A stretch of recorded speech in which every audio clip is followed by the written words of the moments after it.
What's good, everybody? Buenos dias, damas y caballeros, and welcome to another episode of the Salt and Lime podcast, where we discuss everything relationships, dating, and tequila. So let's just get into it.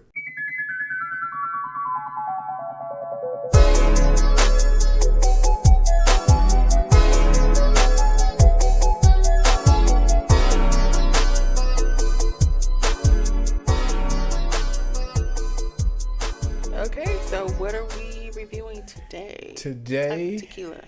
I brought, a popular tequila.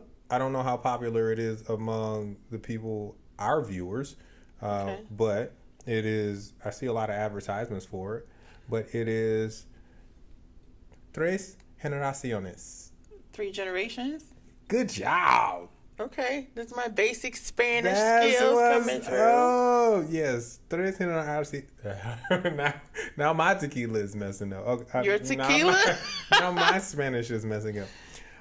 Tres Generaciones. It is a añejo tequila. Desde... I was going to say that. I wasn't sure if it's a dark bottle or the dark liquor. It looks dark from here. Yeah, the bottle is dark, but the liquor is also a little dark. But this is from 1873. Desde 1873. 103? What? Say that again? 1873. Oh, okay. What you just said, 18 something 3. Yeah, 1873. 1873. Okay. All right. Yep. I like the little golf ball finish on the top. I know, right? It's got a lot going on. I like this bottle. I do. It's not really as fancy as the other ones, but it's okay. It doesn't do as much as the other one, but it's very distinct. Like, you can pick it out in the lineup. So this one, it's just is it a regular añejo or an extra añejo? It is a regular añejo, just añejo. So we'll have to try an extra añejo. I'll have to find one. So is it drier? Is an extra añejo drier than an añejo, or is it just has more flavor? No, it's not dry. It tends to have more flavor, and it's smoother because it's aged for longer. So it sits in those oak barrels for a much, much longer time. So it has more time to absorb all of the surroundings into it. And it tends to also be smoother and more full-bodied. Got it. All right. All right. So let's get into it.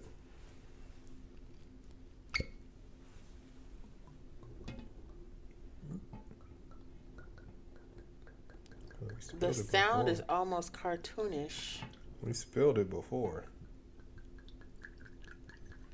So I'm surprised that it's not a darker amber color. Yeah, it almost looks like what I would imagine a reposado would look like. Yeah, reposado. It does. It has definitely has a reposado color to it. It is definitely aged. It is also 100% agave. Because that's what we drink here. We don't do the mixto. The mixto. Yeah. How'd you know that term? I've been reading a little bit. Okay. Just a little bit. Okay, so yeah, it's definitely not a mixto. It's 100% agave. Okay. All right. Let's try it. Salud. Salud.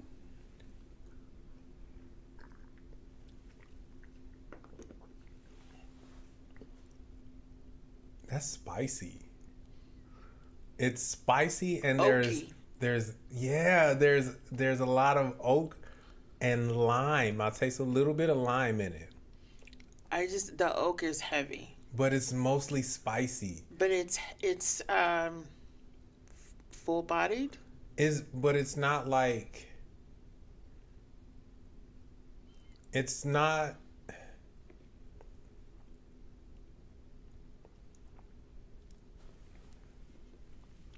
The spice is definitely on the top.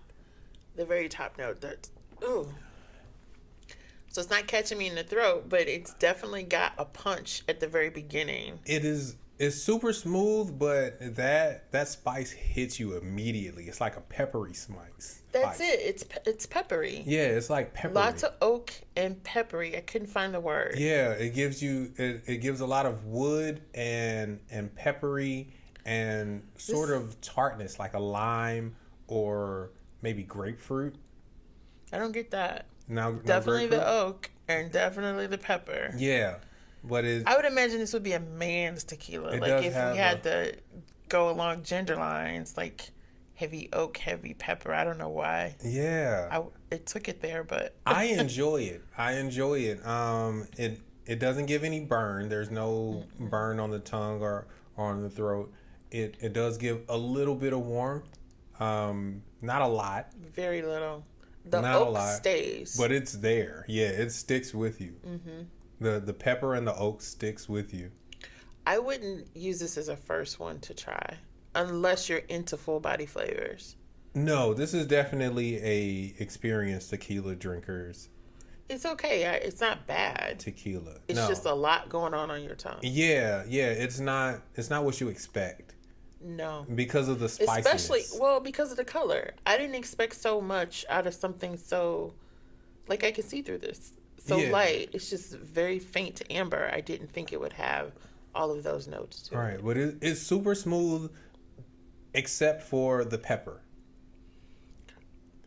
I enjoy the pepper more than the oak. Really? I do. Yeah. I wasn't expecting the oak. I've never had any of the tequilas we've tried have that level of oak taste. Okay. So now I know what it is. Like I could imagine before what oak would be like, but now I know. Okay, yeah. The It oak definitely tastes like oak. kind of hits you in the mouth. Yes. Yeah. Very much so. Yeah. Along with and it tastes like there's more than just pepper. There's like I don't know, there's a spice to it, like a jalapeno or a serrano or poblano type of pepper taste to it. Something. I But it was can't- in the front, so yeah, it's I gone. can't point But it the out oak, exactly. even as I'm talking, the oak is still there. Yeah, it's very acidic. Like it tastes acidic. Yeah, it doesn't say average analysis. Oh, no, that's just So the two leading flavors, definitely oak and pepper, and a hint of something that's making the spice pop. yeah, it's a little bit of sourness, like a lime or grapefruit or something like that. But yeah, it definitely hits you, and it hits you hard. But it's not bad, but it is very distinct. Like this is a tequila that you could pick out in the lineup. Like when you taste it, like, oh, okay, this is definitely Tres Generaciones, and there's nothing else like it. That's very That's interesting. true. Nothing else like it that I've experienced thus far. No, and it's not among popular tequilas or unpopular tequilas or any tequila that I've actually drank before. This is actually interesting. So would you, on your own, like buy this again just to enjoy? Oh, definitely. I would drink this with like pizza. Really? Yeah, if I ordered a pizza. I don't think tequila when I think pizza. Oh, so I here's think the thing. tacos. So when I drink tequila, I think everything. Because I love tequila. You love tequila? How Yeah. much do you love tequila? It is my favorite alcohol, and whiskey is a close second. I have an appreciation of tequila. Yeah, That's it. Just because of the variety. So you have your sweet tequilas, you have fruit tequilas, you have tequilas that are on the sour end, on the bitter end. There's such a variety of different things that you can do with tequila. It's like wines. Okay, now you're speaking my language. Yeah, you I have like your wine. dry wines, Don't your like dry wine. your fruit wines, your Right. sweet wines. You have Dessert wines. yeah, port dessert wines. wines. You have wines that pair well with pretty much every dish that you could imagine. So because of drinking the wine with. variety of tequila is why you love it so much. Yeah, I love the options because there's a tequila for anything that you want to eat or drink or do. There's party tequilas, there's mixing tequilas, there's sipping tequilas, there's just whatever you want to do with an alcohol. Tequila on a boat. There's a tequila for while it. you float. I'll have tequila here and there. But yeah, You'll take tequila everywhere. this is definitely pizza with extra jalapenos Or party wings. or party wings where the spice in the tequila can complement the spice and whatever you're eating. Okay, I can see that. Yeah, so you just Okay, keep the right? theme going. Okay. You just keep the theme going with the spice. But yeah, I like it. I like it a lot, actually. So much so that you're gonna pour some more. I'm gonna pour some more and I'm gonna drink some more because this is really good. It's so different. It is different. And speaking of spice and being different, our topic this week is emotional infidelity, emotional cheating. Okay. Yeah. So, emotional cheating is cheating without the physical aspects of cheating, which makes it a little bit harder to detect, I think. Yeah. Is it really cheating? Yes, it Okay. is really cheating. Absolutely. Look, here's the thing. I'm from an age where if it's not physical, it's not cheating. Oh, okay. So imagine your significant other seeks out someone else outside of you as far as a confidant or advice, things that she should be coming to you for. She doesn't come to you for at all. It's someone else. That sounds like a perfect relationship. Stop it. It sounds like Stop I it. get all of the physical aspects of the relationship and none of the stress. Oh my God. Okay, so you're at a dinner party and your wife has all these inside stories and jokes and secrets you don't know anything about, or another man knowing more about your SO than you do, and you're okay with that? I'm gonna be drunk off of tequila anyway, so yeah. No, Yeah, I'm seriously. perfect. No, seriously, that doesn't bother me at all. It wouldn't bother you. No, it wouldn't bother me at all because that's not what I base the value of my relationship on. What if your wife purchased a vehicle Okay. and you didn't know, but this other dude knew about it? Am I supposed to be upset? Like, is that mean- supposed to bother me? That's a major purchase. It is, and Why would somebody else know about that before you? I'm glad she can consult somebody besides me so that I don't have to show up to the dealership Oh my gosh. and help her with this decision. I think it's great. Okay. I don't think that's great. Emotional cheating sounds amazing right It now. does not sound amazing. What's happening right now? It sounds like I still get to keep my wife. I get all of the amazing physical aspects now. She's basically become a roommate in your house, Okay.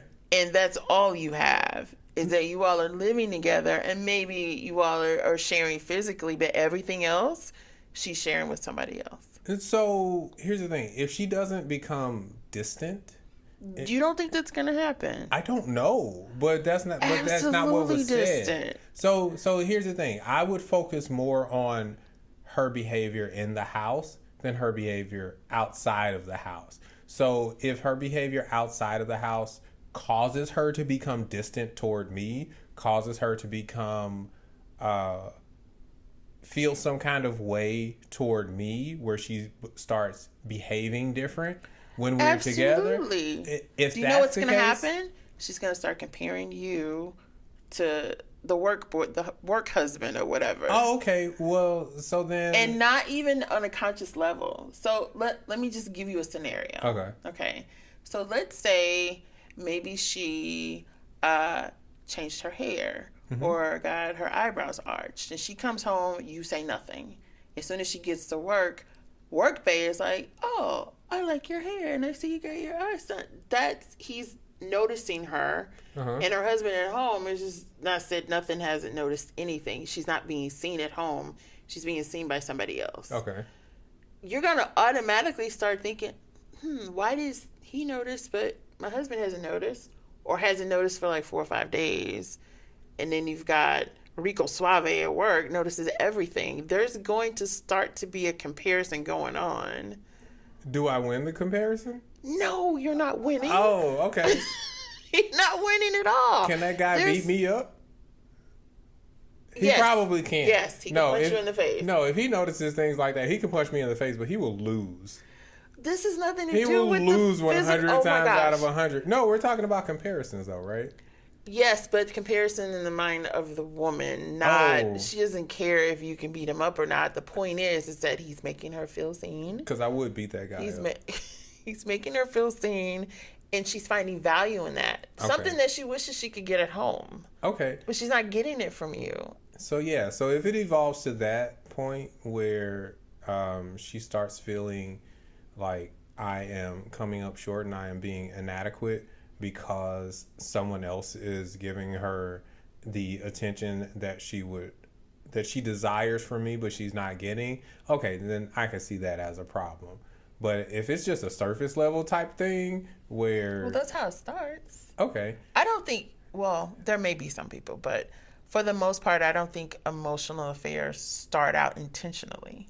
Okay. I think they start out innocently. They do. But then when boundaries are being crossed, I could see how if you're getting what you're not getting at home, not in a physical way, how that could be kind of difficult to resist or even really understand what's happening at the time that it's happening.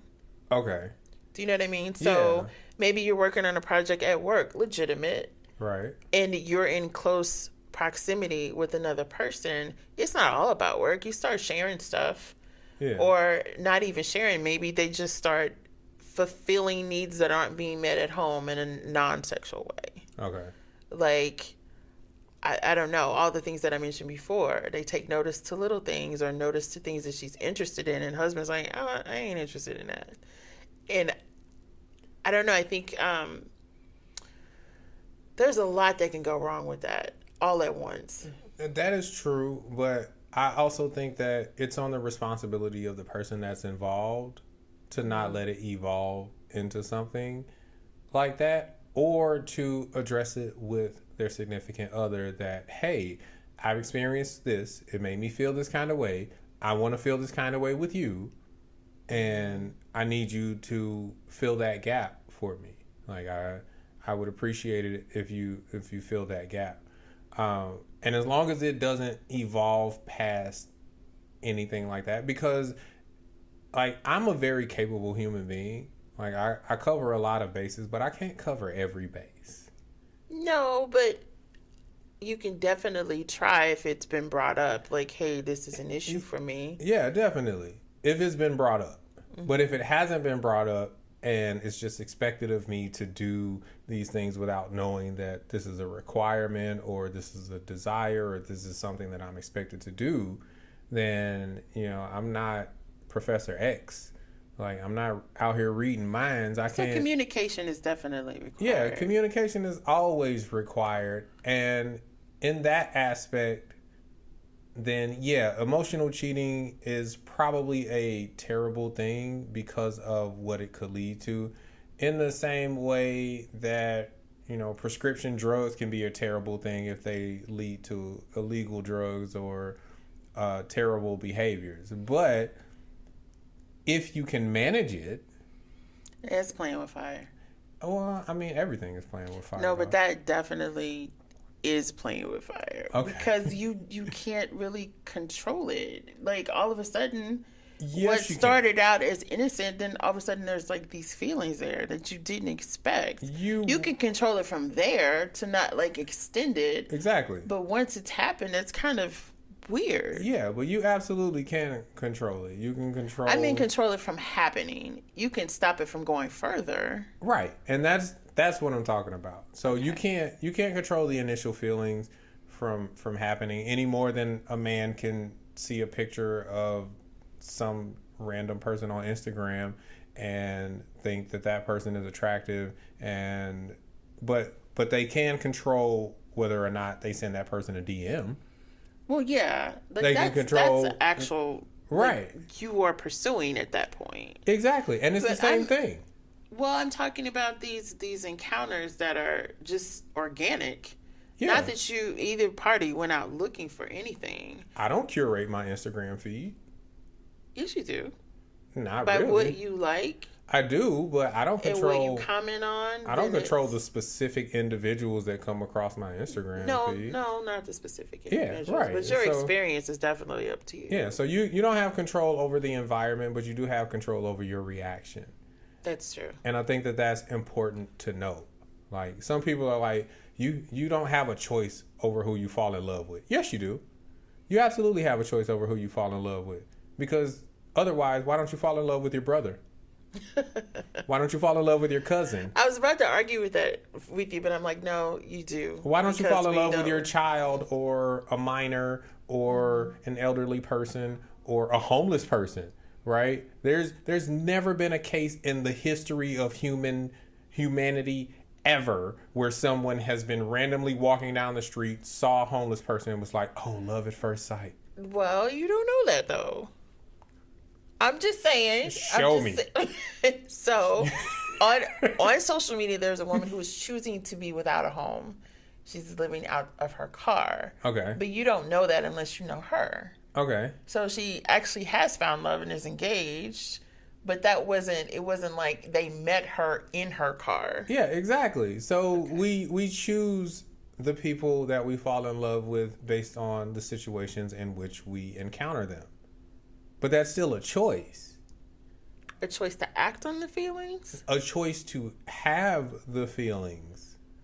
Can you choose the feelings you have? Yes, you can.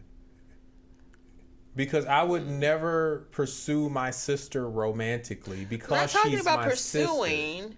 And right, you wouldn't have romantic feelings about your sister because she's your sister. So I'm Right. not talking about relatives and things like that, but just the regular populace. The regular populace. Do you have control of the feelings that you have with people that you just interact with, or do they just develop? Yes, because my sister is also Not a your person that sister. I interact with. No, we're So taking family off the table. Okay, I'm so talking about even family.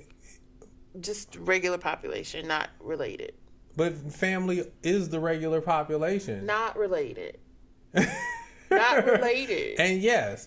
So even if it's someone who is not related, if they fall in within a certain age bracket or a certain height bracket or a certain tax bracket or a You certain hit me with one of those. Okay. yeah, Point taken. then we Point make taken. those choices, right? Like if you met a 19-year-old young man, you would Did I probably know he was 19? even if you didn't know he was 19, once you found out he was 19, you would make the choice Yeah. not to pursue that because he's 19. Yeah. So you have the choice, and you Okay. make the choice. I make the choice of who I entertain. Exactly. Right. So the initial feelings, the initial interest might be there before you have the And full that's scope what I'm of, talking about. Right. Before you have the full scope of the information, but once you have the full scope of the information, you make the Yeah, choice. I can see you turning it off once you have the full scope of information. But the raw organic feelings that happen initially Yeah. just happen. Right, but you don't have to act on those. You don't. You And don't have to you can act on choose not to act on them based on the information that you have. That's true. So, in regards to emotional cheating, do you think that could be a deal breaker? Do you think people can come back from that? Yeah, because there's been no act. There's nothing solidified that has happened that you can't return from. So physical cheating, there's a thing that actually happened. And see, I think it's easier to recover from physical cheating than emotional cheating. Really? Yeah, because that was just an act and your feelings may or may not have been involved. So let's say that they're not. Okay. Then that a one-off thing possibly. But if you're emotionally invested in another person outside of me, like that person has your heart, that's different. You just don't have to see the person that you had a romp with, that you don't care anything about, but now you actually care for and love someone else. That's a harder break. I think that's a lot easier to reverse the effects of than the other thing. So let's say you have a physical affair with someone and they give you chlamydia. You can't unchlamydia yourself. Okay. And let's say you give... But you can't, like, how do you just suddenly turn off? I mean, you have to go no contact, clearly. Right. Well, no contact with that person, but those feelings would still be there. You turn it off in the same way that when you find out that 19-year-old child is 19 years old, you turn it off. Okay. And it's the exact same thing, but people see it differently because they don't want to take accountability for their actions. I could see that. But then also, maybe they don't want to return to life without whatever it was that they were getting. And that may be the case, but then you need to dissolve that requires the a conversation. That requires a discussion. That requires figuring things out. That requires using our grown-up brains to... You're cracking me up with the grown-up brains. To resolve that in a way that is not deceptive and doesn't isn't outright lying to another person, isn't being deceptive or hurtful or dishonorable to another person. I could see that. So there was an incident once. It wasn't emotional cheating. However, I did understand that there was a possibility for that to happen. There was a man that I worked with when I lived in California. He just noticed everything about everybody, but he made sure to say something. Right. One particular day, I had just walked into work. He's clear on the other side of the room. I was wearing glasses at the time, and he was like, I just got my eyebrows done. Really? You noticed that?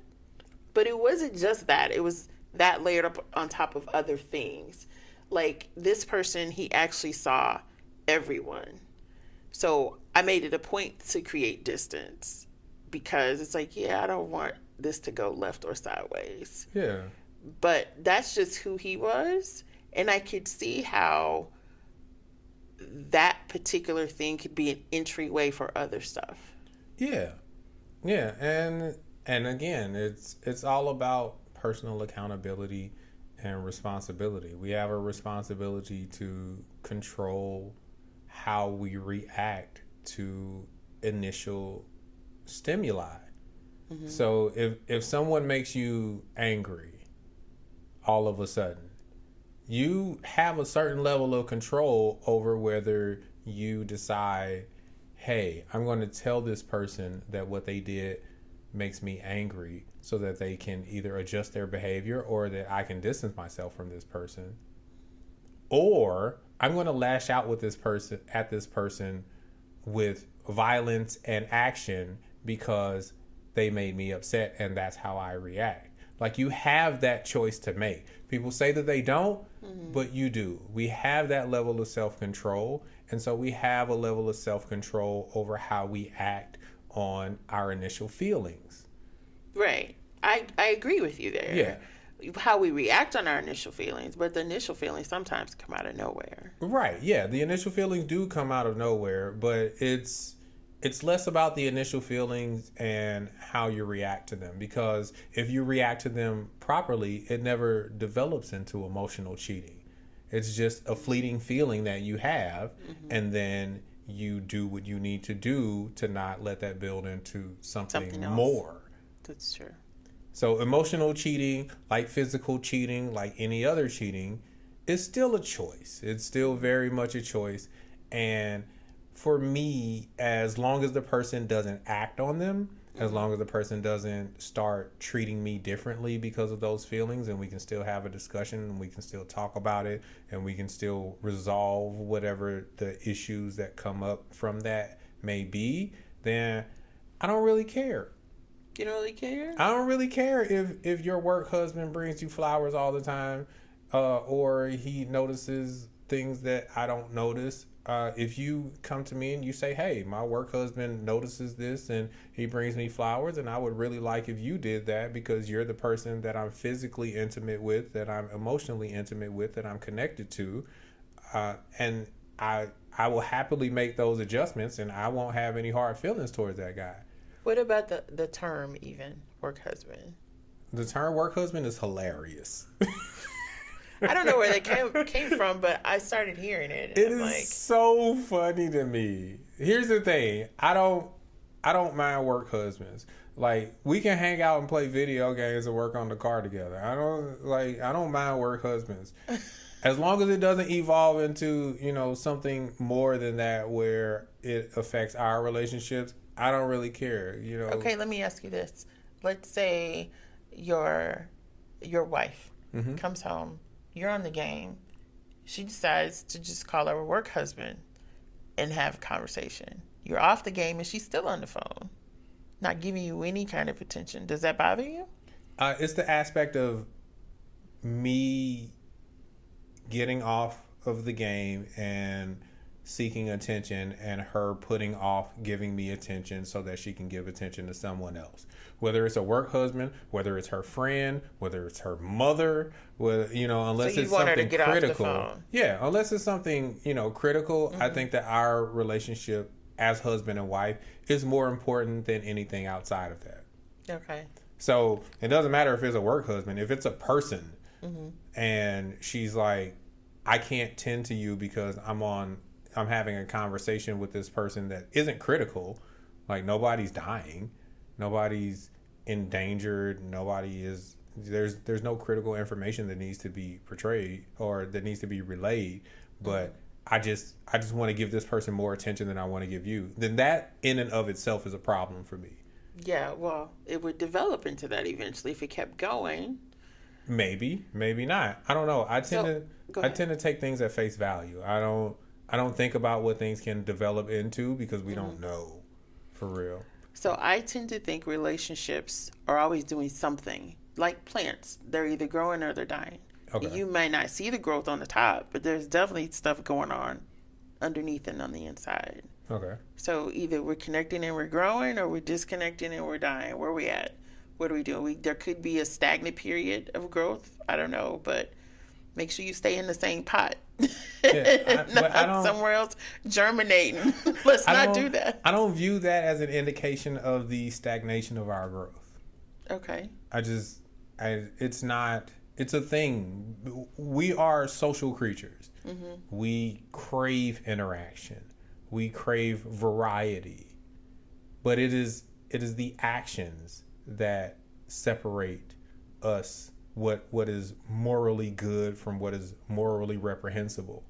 So do you crave variety within the relationship? We crave variety in all aspects of life, whether we admit it or not.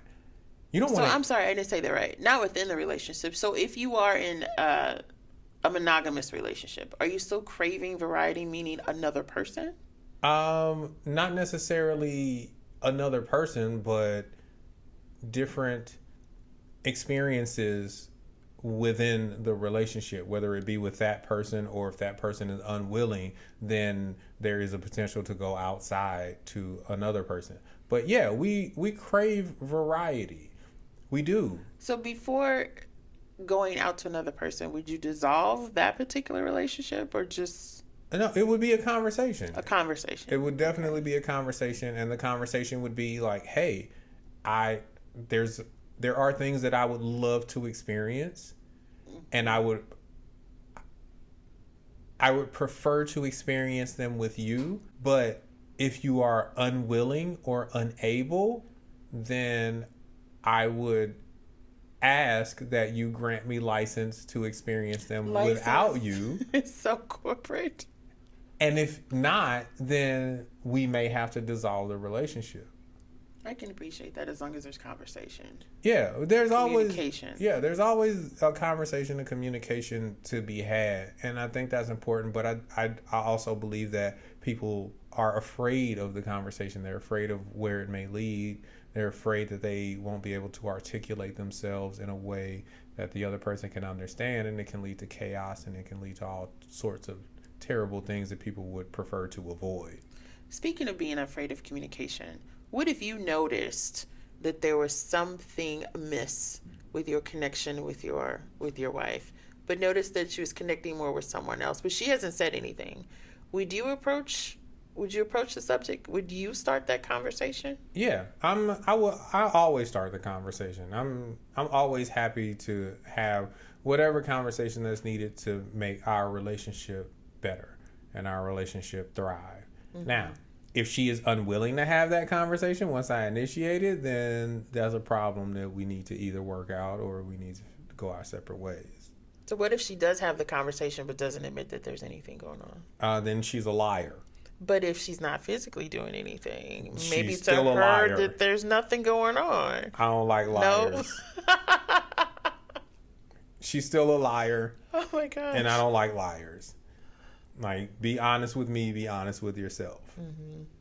And that's just the long and the short of it. If you can't be honest with yourself and you can't be honest with me, then why are we in a relationship?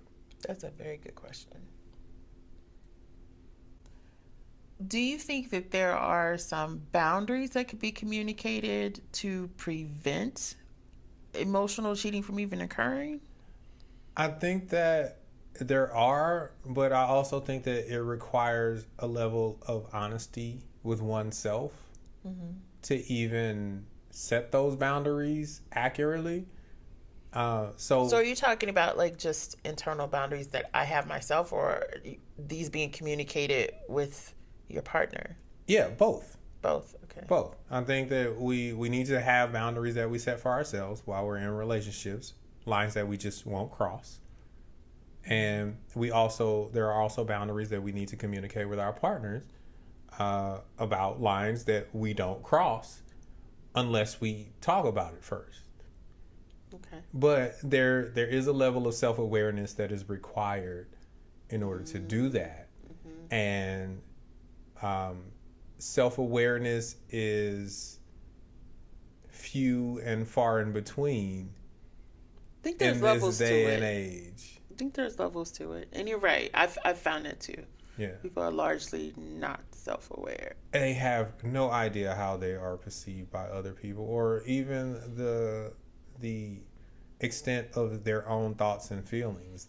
Not so much perceived by other people. Like, I don't really care about that. Right. Because everybody's going to have a different perception of you based upon the lenses of their own experiences. And they could totally get it wrong, and that's just how they perceive you. But right. Well, I mean, as far as our private lives, yes. But people, even in public, people are not, like, the person who is on public transportation with their loud-ass cell phone or speaker and playing their low-budget basement mixtape music, and they think that it's okay to do that in a public space because, I want to hear it, and so other people want to hear it. We don't want to hear it. We don't want to hear it. We don't want to hear it. We don't want to hear your basement mixtape that was produced on a Casio keyboard in a trap house. We just don't. Very specific we don't you care. Like, stop.